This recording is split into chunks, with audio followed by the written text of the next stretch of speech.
아멘. 우리 옆 사람에게 한번 인사하실까요? 믿음으로 삽시다. 예, 믿음으로 삽시다. 예. 제가 지지난주부터 설교할 때 조금 방법을 바꾼다고 말씀을 드려서 먼저 요번에 옆 사람하고 한번 잠깐 얘기하실 수 있는 기회를 드리겠는데요. 최근에 뭐 6월 달도 괜찮고 5월 달도 괜찮고 최근에 내가 한 결정 중에서 이 결정이 가장 어려웠다. 이런 결정이 있으면 옆 사람하고 한번 잠깐만 한 1분만 나눠보시겠습니다. 최근에 내가 한 결정 중에서 제일 어려운 결정은 이거였다. 최근에. 예. 혹시 어떤 게 있으신지요?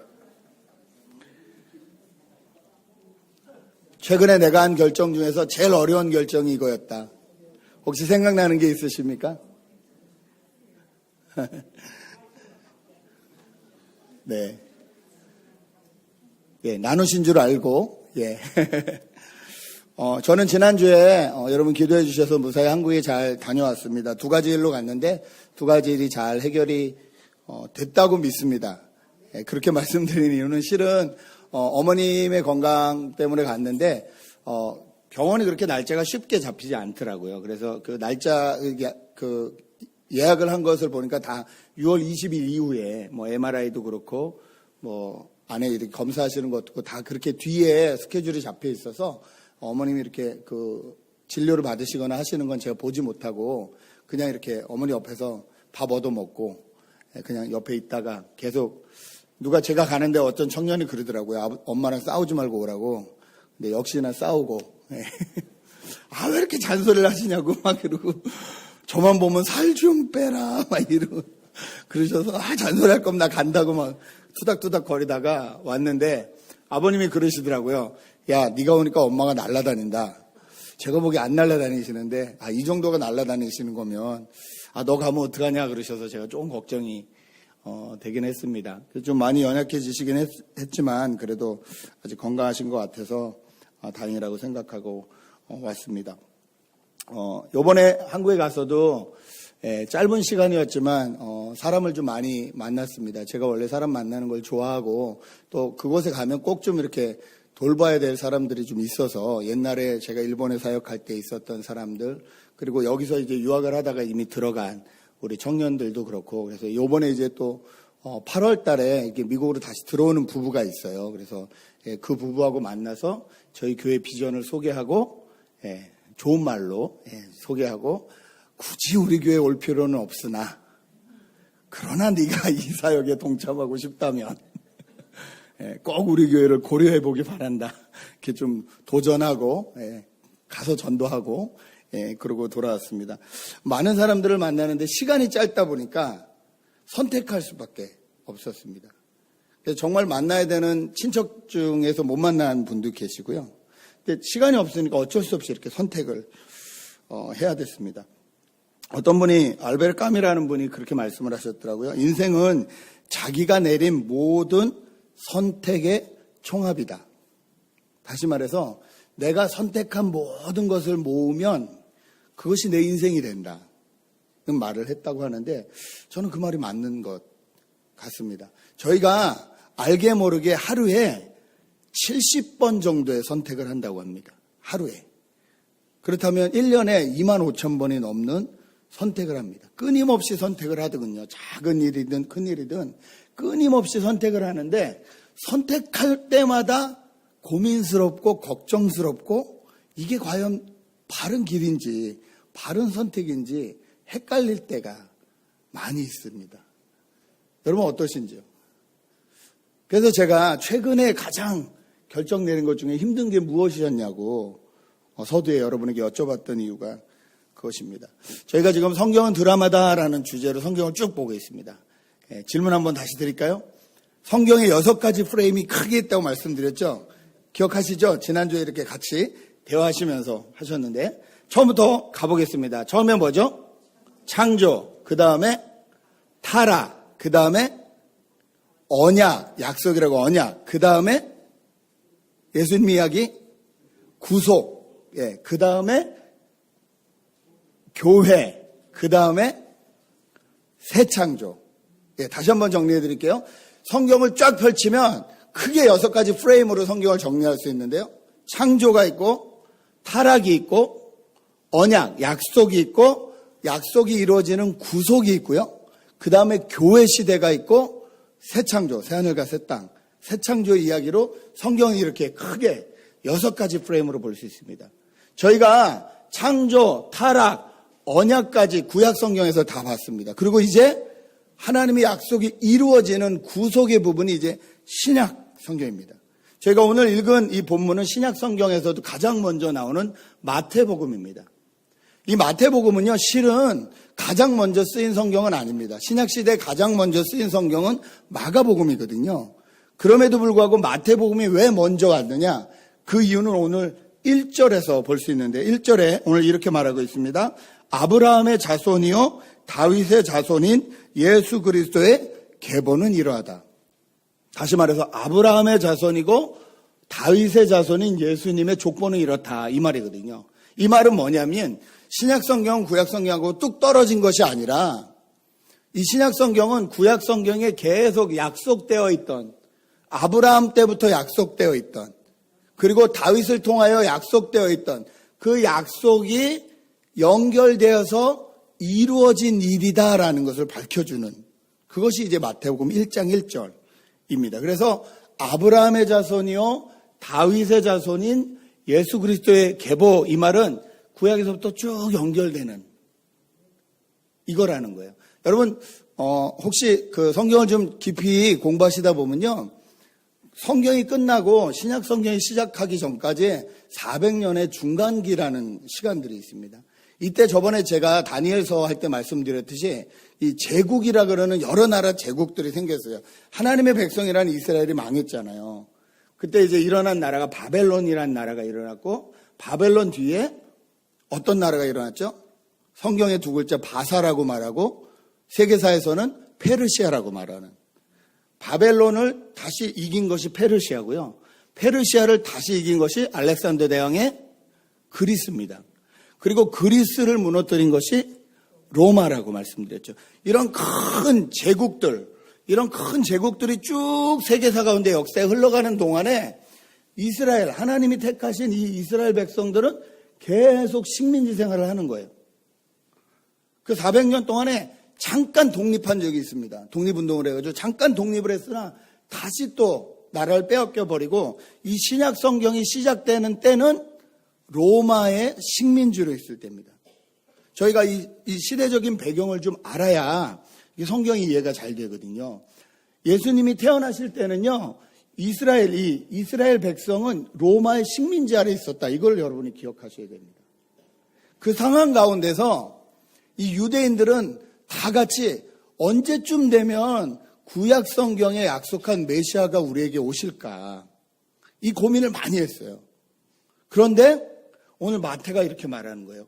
아브라함의 자손이요 다윗의 자손인 예수 그리스도의 족보다. 이 말은 유대인들에게는 눈이 번쩍 뜨이는 이야기입니다. 왜냐하면 그렇게 기다리던 메시아는 아브라함, 다윗의 자손으로 오실 거거든요. 그러니까 아브라함의 자손이요 다윗의 자손, 예수 그리스도의 족보라는 말은 예수 그리스도가 메시아라는 소리거든요. 이 말에 유대인들이 깜짝 놀라서 성경을 주목해서 봤겠죠. 저희가 읽지 않았습니다만 2절부터는 누가 누구를 낳고 족보가 쭉 나옵니다. 누가 누구를 낳고 해서 연례되어, 누가 누구를 낳고 해서 연례되어, 누가 누구를 낳고 해서 연례되어, 이렇게 14명씩 이렇게 나누면서 족보에 대해서 쭉 설명해요. 그 다음에 예수 그리스도가 이 땅에 육체를 입고 오는 사건에 대해서 기록하는 것이 오늘 저희가 같이 읽은 18절부터입니다. 예수 그리스도의 태어나심은 이러하다. 그러면서 이제 그 족보를 통해서 그 조상들을 통해서 쭉 연결되는, 자손이 자손을 낳고 해가지고 연결되어서 예수 그리스도가 어떻게 태어나나. 저희가 너무 잘 아는 이야기로 예수님은 남자와 여자의 결혼을 통해서 태어나는 것이 아니라 마리아가 성령으로 잉태해서 태어난다, 이렇게 말을 하고 있습니다. 그런데 마리아에게는 약혼자가 있었죠. 그 이름이 뭐였죠? 요셉이었습니다. 근데 여러분, 저희가 그냥 이거를 그냥 성경이니까 성경이나 보다라고 읽으면 그냥 넘어갈 수 있겠지만, 이 상황을 가만히 생각해 보면 이건 정말 힘들고 어려운 인생 가운데 정말 힘들고 어려운 상황입니다. 저희는 결혼할 때 보통 약혼을 하고 그 다음에 결혼을 하죠. 약혼을 하고 결혼을 하는데요. 이스라엘은요, 약혼을 하고 정혼을 하고 결혼을 합니다. 그래서 약혼 때는 괜찮지만 정혼을 하면요, 이미 신랑 신부인 거예요. 부부인 거예요. 법적으로는. 그 정혼을 하고 결혼을 할 때까지는 준비 기간이 있는 거예요. 그래서 결혼할 준비를 하는 거예요. 근데 문제는 뭐냐면 이 정혼 기간에 마리아가 임신을 한 거예요. 아직 합방을 하지 않았는데 여자가 임신을 했다는 것은 이 당시에 돌로 쳐서 죽이는 간음죄입니다. 그런데 남편 된 요셉이 참 지혜로운 사람이고 참 좋은 사람이라서 가만히 약혼 관계를 끊어주려고 했다는 것은요, 마리아를 살리려고 했다는 소리입니다. 남자가 끊어주면 여자가 돌 맞아 죽진 않거든요. 대신에 그 모든 비난과 핍박은 누가 받을까요? 남자인 요셉이 받겠죠. 전 모르긴 몰라도 누구 애를 가졌겠어? 저게 뒤에서 은큼한 짓 해놓고 저 여자를 버리네? 당연히 그런 말을 들었겠죠. 그런 상황 가운데 요셉이 놓인 거예요. 자기 인생 가운데 가장 어렵고 힘든 결정과 선택을 해야 되는 순간 가운데 요셉이 놓인 거예요. 그런데 오늘 본문을 보면 요셉은 참 지혜로운 선택을 합니다. 이렇게 지혜로운 선택을 하는 사람이었기 때문에 아마 하나님께서 요셉을 통하여 예수 그리스도가 이 땅에 오시게 한 것 같습니다. 저희가 참 선택이 어려운데 하루에도 70번씩 선택을 해야 되는데, 그렇다면 요셉은 어떤 이 자세를 가지고 어떤 선택을 했는지 살펴보면서 저희도 어떻게 선택을 하며 살아가야 되는지 오늘 좀 같이 나눠봤으면 좋겠습니다. 요셉은 과연 어떤 선택을 했을까? 20절에 먼저 요셉의 선택에 대해서 이렇게 말하고 있습니다. 요셉이 이렇게 생각하고 있는데 주님의 천사가 꿈에 그에게 나타나서 말하였다. 다윗의 자손 요셉아. 다윗의 자손 요셉아. 여러분 마태복음 1장 1절은 뭐였죠? 아브라함의 자손, 다윗의 자손인 예수 그리스도의 족보다, 이렇게 얘기했잖아요. 근데 여기는 뭐라 그래요? 요셉한테? 다윗의 자손 요셉아. 이 말은 무슨 말일까요? 메시아가 태어나는 그 일에, 그 선로 가운데 요셉이 서 있다는 소리입니다. 예를 들어 이런 거예요. 제가 이순신 장군이 무슨 파인지는 모르겠는데 이시집안 무슨 파라고 치자고요. 근데 제 이름이 이아무개인데 어느 날 우리 그 높으신 우리 집안의 어른이 이아무개야라고 부르지 않고 이순신 장군의 몇 대 손 이아무개야 이렇게 부르면 그 무슨 말일까요? 그 말은요, 네 조상이 어떤 사람인지를 알고 그 조상이 한 일들을 네가 어깨에 지고 네 후손들에게 그 조상의 위대함을 나타내는 그 길 위에 서 있는 사람이다라는 소리잖아요. 이해가 되십니까? 지금 여기서 요셉한테 다윗의 자손 요셉아라고 하는 것은요, 이스라엘 사람들이 그렇게 기다리던 메시아가 태어나는, 탄생하는 그 족보 가운데 네가 있음을 알아라 이 말이거든요. 요셉이 이 말을 알아들은 거예요. 아, 그렇지. 내가 다윗의 자손이지.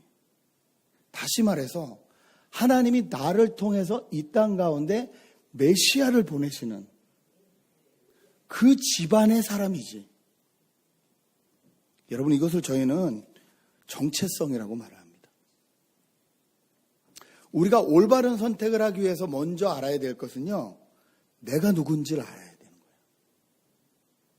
세상이 말하는 나와 하나님이 말씀하시는 내가 다를 수 있습니다.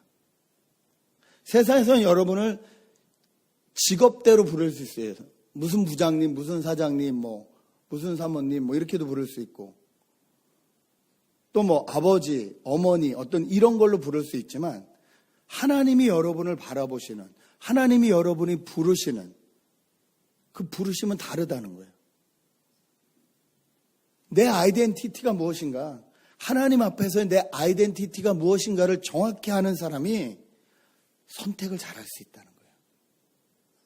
올바른 선택은 내가 하나님 앞에 누구인지를 깨달을 때 이루어집니다.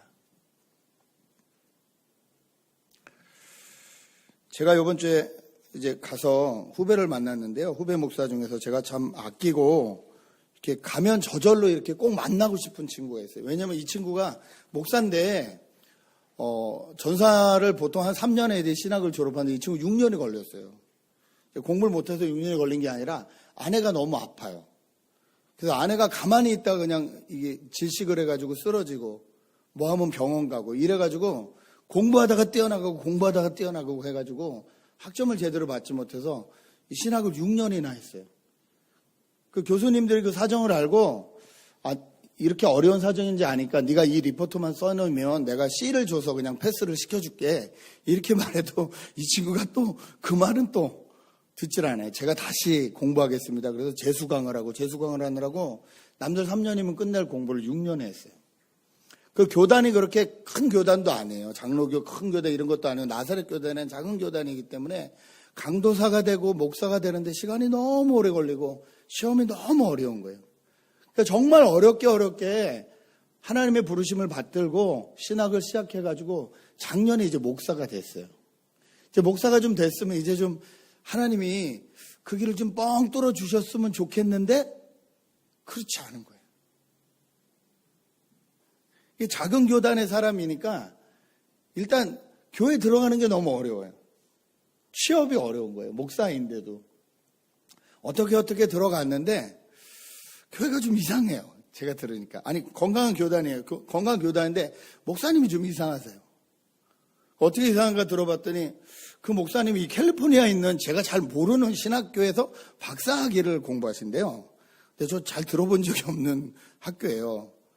근데 논문을 이렇게 써서 이 논문을 좀 봐달라고 하시더래요. 그래서 이렇게 논문을 쭉 보고 이제 뭐 이렇게 남이 보면 틀린 게 보이잖아요.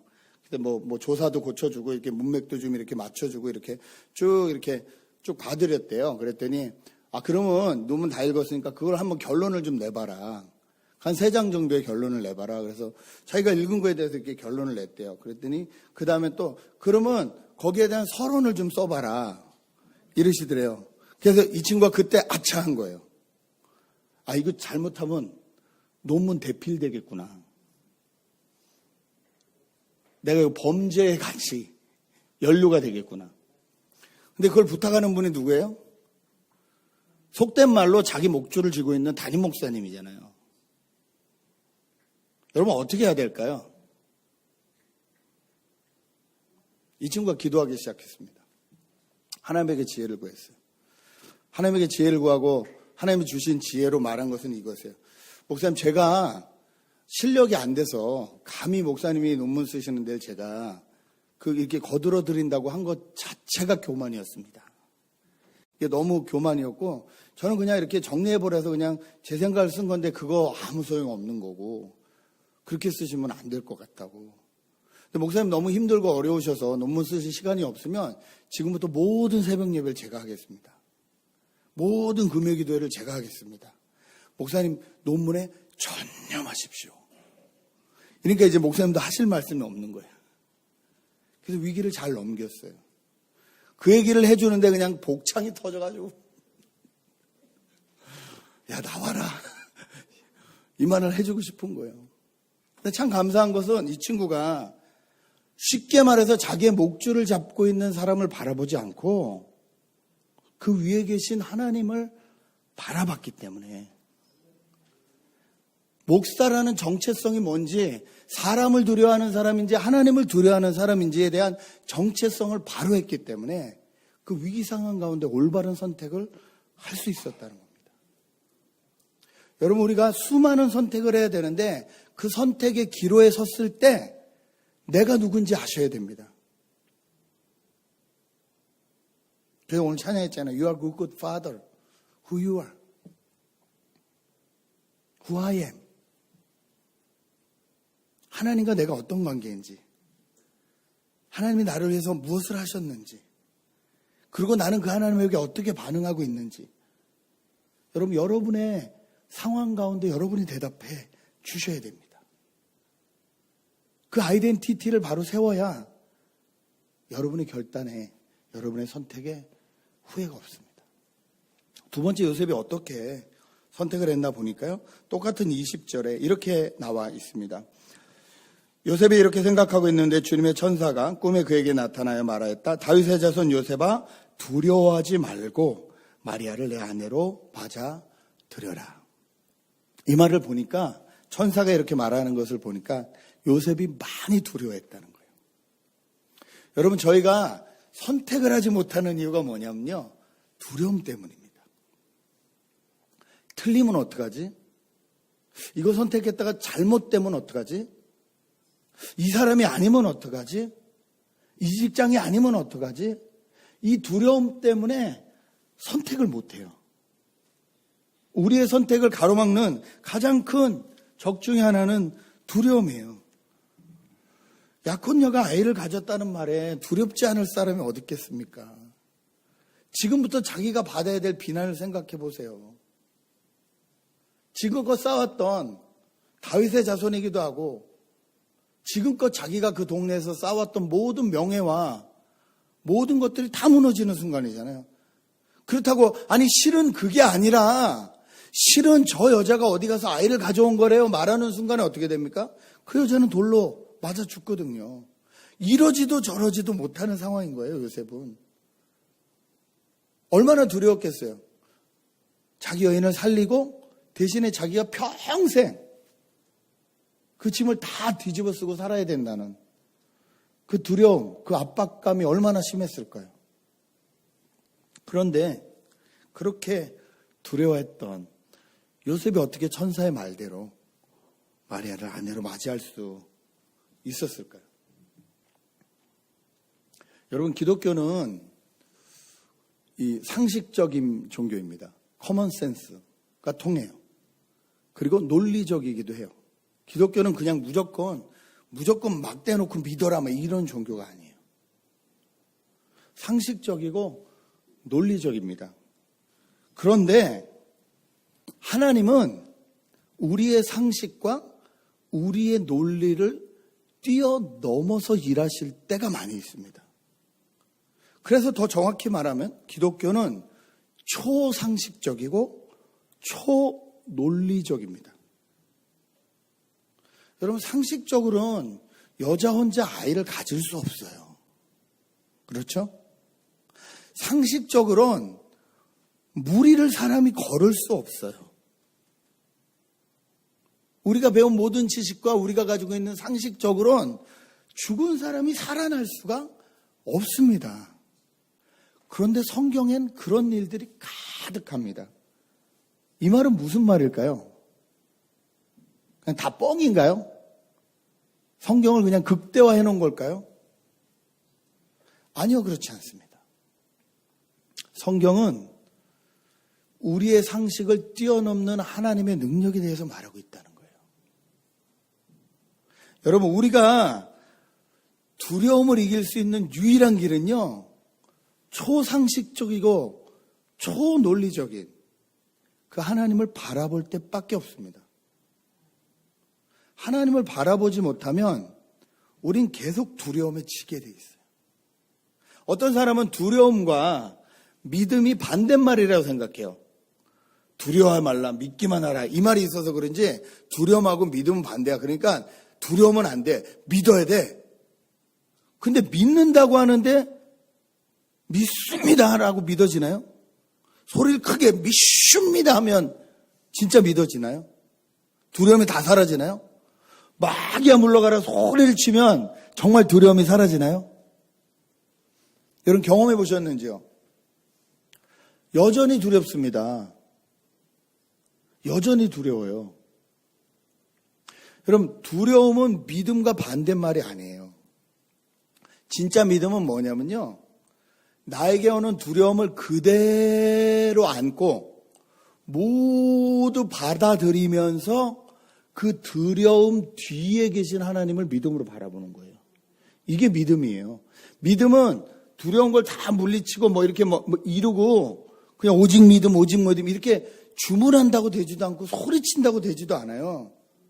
솔직하게 하나님 앞에 하나님 난 이게 두렵습니다. 나는 병 걸리는 게 두렵고 죽을 것 같은 게 두렵고 망할 것 같은 게 두렵고 관계가 깨질 것 같은 게 두렵고 두렵습니다라고 그대로 고백하는 거예요. 그러나 이 문제에 내가 매여 있지 아니하고 이것을 넘어서시는 하나님의 능력 그것을 바라봅니다라고 고백하는 것이 믿음이라는 거예요. 여러분 두려움은 이것밖에 이길 방법이 없어요. 요셉은 두려웠지만 천사가 말해주는 그 말을 하나님의 이 대언의 말씀을 받아들인 거예요. 믿음으로. 올바른 선택을 하려면 두려움을 극복해야 됩니다. 두려움을 극복하려면 두려움 뒤에 계시는 하나님을 믿음의 눈으로 바라봐야 됩니다. 제가 한국 가면 꼭 만나는 사람이 두 사람 있는데 둘 다 목사인데요. 이번에 만난 사람은 친구입니다. 친구인데 이 친구가 그 대학교에서 대학교 사역들을 이렇게 많이 하는데 천안까지 내려오라 그러더라고요. 왜 그랬더니 가서 말씀 전하래요. 그래서 오케이. 갔어요. 기차 타고 거기까지 가서 이제 이런저런 얘기를 하는데 이 친구가 그쪽 지역의 대표가 돼가지고 일한 지가 3년이 됐는데 너무 사역을 잘해요. 그래서 막 밑에 있는 사람들이 막 따르고 또 학생들도 많이 따르고 그 지역의 분위기를 바꿔놓고 심지어는 이제 다른 지역에서 이 친구 때문에 이 지역으로 옮기고 싶어하는 사람들이 많이 생기는 아주 탄탄한 리더입니다. 근데 보통 그렇게 지역 대표를 하면 아무리 짧아도 6년, 길게 하시는 분은 20년 하신대요. 그러니까 평생 그 사역을 하시는 거예요. 이 친구 3년째거든요. 어떻게 잘 돌아가냐고, 어떻게 잘 되고 있냐고 그랬더니 잘 되고 있다고, 이런 말도 들려서 기분이 좋다고, 너무 잘한다, 너무 잘 됐다 이렇게 막 얘기를 하는데 이 친구가 그런 거예요. 그런데 하나님이 자꾸 다른 꿈을 주신다. 무슨 꿈 그랬더니 지금 있는 자리를 다 내려놓고 새로운 도전을 하는 꿈인 거예요. 어떤 꿈인지 이렇게 설명을 해주는데 그 설명을 듣는데 막 제 가슴이 뛰는 거예요. 멋지겠다. 정말 해볼만 하겠다. 그렇게만 된다면 정말 한국 교회를 위해서, 전체 교회를 위해서 너무 좋겠다. 이게 막 가슴이 떼는 거예요. 동시에 막 두려운 거예요. 왜냐면 그 친구가 애가 넷이거든. 애가 넷인데 저랑 1살 사이인데 아직까지 그 둘이 밑에가 쌍둥이인데 초등학생이거든요. 전 이제 올해 다 키웠는데 한참 남았거든요. 큰애가 이제 중학교 돼가지고 사춘기 반항할 때거든요. 그런데 그 중학교 애를 데리고 초등학교 애들을 데리고 3년 살고 겨우 정착한 학교와 모든 걸 다 떠나서 다시 옮긴다 그러면 그때 일어나는 자녀 문제이며 또 이제 후원도 다 없어질 거니까 경제적인 문제이며 꿈은 너무 좋은데 제가 세상적이라 그런지 너무 걱정이 되는 거예요. 이 기쁨의 이 심장 뛰는 소리와 두려움의 심장 뛰는 소리가 동시에 저한테 들리는 거예요. 그래서 제가 정확히는 못 물어보고 이렇게 슬쩍 돌려서 그래서 와이프가 뭐라 그래? 이렇게 물었어요. 그랬더니 참 재밌더라고요. 그래서 이렇게 꿈을 꾸고 제일 먼저 이게 황당한 자기가 생각해도 황당해요. 제가 들어도 황당하고. 근데 그 꿈이 이루어지면 너무 좋은 꿈이에요. 황당한 꿈을 꾸고 아내한테 말했더니 아내가 그런 꿈이라면 1살이라도 젊었을 때 빨리 해야 되는 거 아니야? 이렇게 얘기했다는 거예요. 그래서 제가 그랬어요. 졌다. 너 장가 잘 갔다. 보통 여자가 절대 그렇게 말 못한다. 지금 초등학생 데리고 이제 겨우 3년 만에 자리 잡아서 동네 사람들하고 사귀면서 학부모들하고 사귀면서 이제 겨우 시작하려고 그러는데 또다시 자리를 옮기고 더 경제적으로 어려워질 게 뻔하고 그걸 다 아는데 그 일에 하나님이 주신 꿈이라면 한 살이라도 빨리 젊었을 때 하는 게 좋지 않겠냐라고 밀어주는 부인이 있으면 넌 됐다. 제가 도와줄 게 없더라고요. 그래서 주머니에 있는 건 그냥 다 털어서 야 후원한다. 내가 먼저 후원할게. 그러고 후원하고 왔어요. 그냥. 여러분 두렵죠. 새로운 일을 시작할 때는 항상 두렵습니다. 근데 그 친구는 그 두려움 너머에 계시는 하나님을 바라보고 있더라고요. 주어진 조건이 하나도 없는데 그 조건과 상관없이 하나님의 나라의 꿈을 위해서 달려가려고 하더라고요. 그러니까 신기한 일이 생기는 거예요. 제일 먼저 생긴 건 제 안의 변화였습니다. 제가 무슨 생각했는 줄 아세요? 어떻게 하면 얘를 전세금을 좀 마련해 줄 수 있을까? 제가 무슨 능력이 있어요? 근데 제 안에 그 생각이 들더라니까요. 제 안에. 어떻게 하면 하나님의 꿈을 이렇게 꾸고 가려는 아이한테 좀 전세금이라도 마련해 줄 수 있을까? 제가 막 고민이 되는 거예요. 그래서 제가 아는 사람들한테 막 소문내고 다니는 거예요. 야, 이런 상황이 있을 때는 어떻게 해야 되냐? 이렇게 애가 많은데 한국에서는 뭐가 없냐? 그랬더니 또 애 많은 제 후배가 떡 나와가지고 임대주택이 있어요, 목사님. 그 임대주택을 어떻게 받느니 뭘 어떻게, 그걸 쭉 알아봐가지고 그 바쁜 시간 가운데 제가 시간을 쪼개서 그걸 막 알아보게 되더라고요. 그래서 그 정보를 주고 왔어요. 제가 알았어요.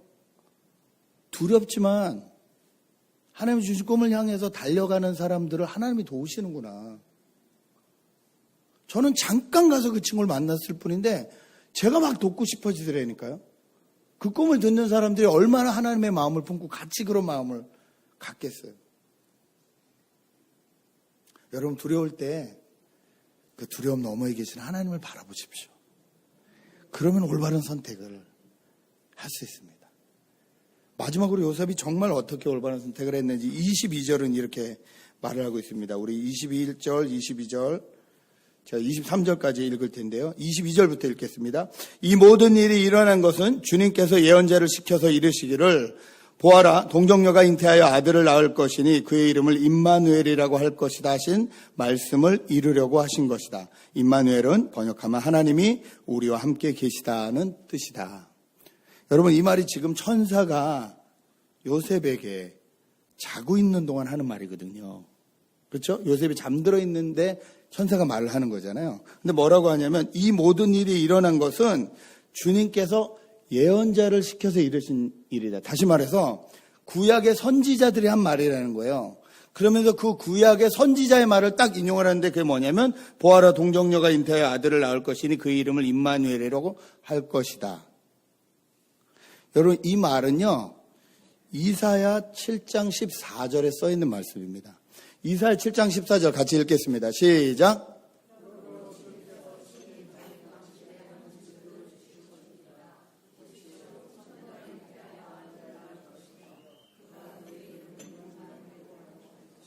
구약성경 이사야서에 써 있는 말이거든요. 근데 천사가 이 말을 해줬을 때 요셉이 알아들었다는 건 무슨 말일까요? 요셉이 구약성경을 읽었다는 소리거든요. 내가 구약성경을 읽었는데 그때 무슨 말인지 잘 몰랐는데 그 말을 천사가 다시 한번 리마인드 시켜주니까 이 말이 이 말이구나.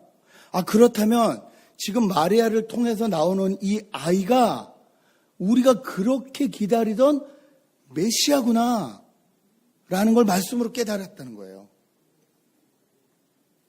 여러분, 우리가 우리 인생 가운데 올바른 선택할 수 있는 가장 중요한 포인트가 뭐냐면요, 말씀입니다.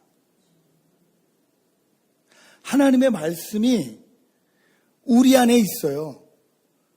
우리가 다 기억하지 못해도 우리가 하나님의 말씀을 읽고 설교를 듣고 같이 큐티를 하고 이 모든 것 가운데 우리가 다 모르는 것 같아도 그 말씀이 우리 안에 녹아 있어요. 그러다가 가장 중요한 순간에 우리가 결정적인 선택을 해야 되는 순간에 하나님이 그 말씀을 딱 브링업시켜 주세요. 딱 기억나게 해주세요. 그리고 그 말씀으로 확신을 주세요. 그러면 우리가 선택할 때 담대하게 나갈 수 있다는 거예요. 여기서 중요한 건 뭡니까? 하나님의 말씀을 주셨고 그 말씀을 읽는 것은 우리의 몫이라는 것입니다. 여러분, 누가 복권을 사줘도요, 복권 번호를 안 맞춰보면 소용이 없어요. 당첨이 돼도. 그렇죠? 당첨이 돼도 내가 이거 당첨됐는지 그 가는 데 가서 이거 맞는지 확인을 해보지 않으면 이 복권이 맞는지 안 맞는지 알 수가 없다니까요. 이번에 갔더니 저 형님이 지나가는 길에 복권을 한 장 사주시더라고요. 내가 너한테 줄 건 없고 대박 나라. 그 복권을 한 장 사주시길래 제가 감사합니다 받았어요. 그리고 주머니에 넣어놓고 다니다가 한 일주일 다니다가 회기역인가? 그 역을 지나가면서 생각이 났어요. 지나가는데 거기 복권 파는 집이 있는 거예요. 그래서 제가 궁금하잖아요. 그 꺼내서 이거 어떻게 맞춰봐요? 그랬더니 그분이 주세요. 그랬더니 삐 안 됐어요. 주세요. 1초 삐 안 됐어요. 그냥 버리더라고요. 아, 버리라고 나 그냥 가지고 있고 싶었는데 형님이 줘서 뭐 되든 안 되든 그냥 버려버리더라고요. 그래서 그냥 소용없는 거구나. 하나님이 아무리 큰 선물을 주셔도 여러분을 향한 놀라운 계획을 주셔도 여러분이 맞춰보지 않으면 소용이 없는 거예요. 읽지 않는 데는 장사가 없는 거예요. 우리 인생 가운데 하루에도 70번 수많은 결정과 선택을 해야 되는데 정말 올바른 선택을 하고 싶다면 여러분 안에 말씀이 있어야 됩니다. 여러분 하나님 말씀 앞에 서십시오.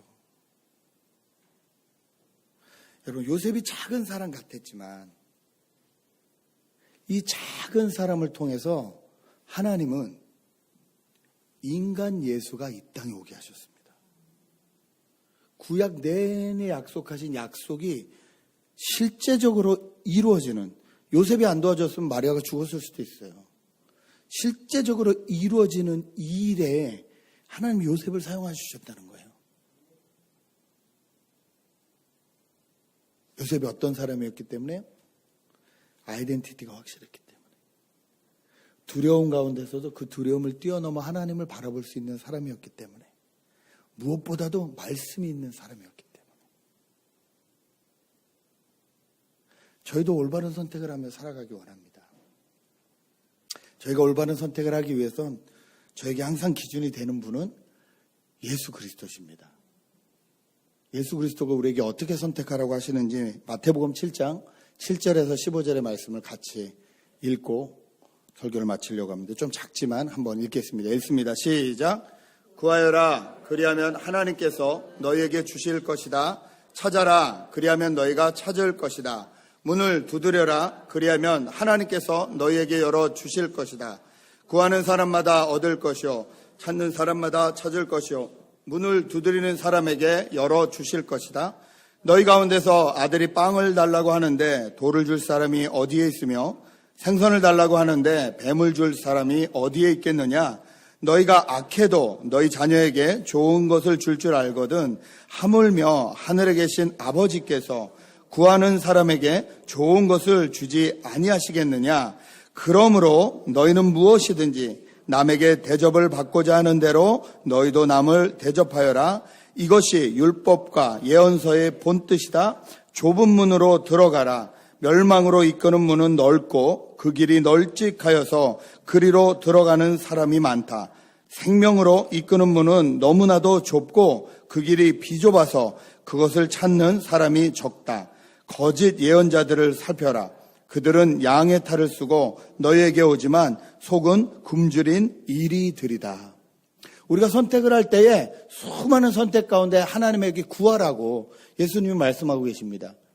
기도하라고, 구하라고 말씀하시는데 갑자기 톤이 바뀌어서 뭐라 그래요? 그러므로 너희가 무엇이든지 남에게 대접을 받고자 하는 대로 너희가 남을 대접하여라. 우리가 구하는 목적과 이유가 무엇인지 분명히 말씀하시는 거예요. 우리가 구하는 것은요, 우리를 위함이 아니라는 거예요. 남을 위함이라는 거예요. 남을 대접하고 남을 살리기 위하는 거예요. 큰 길을 가라는 게 아니라는 거예요. 작은 길일지라도 남을 살리는 생명의 길로 가기 위해서 하나님에게 구하라는 거예요. 여러분 어떤 선택을 내리셔야 됩니까? 어떤 결정을 내리셔야 됩니까? 이번 달에, 이번 연도에 여러분이 해야 될 중요한 결정이 무엇입니까? 그것이 무엇이든 간에 하나님 나라와 하나님 의를 위해서 하십시오. 여러분 주위에 하나님을 알지 못하는 사람에게 생명길을 인도하시기 위해서 하십시오.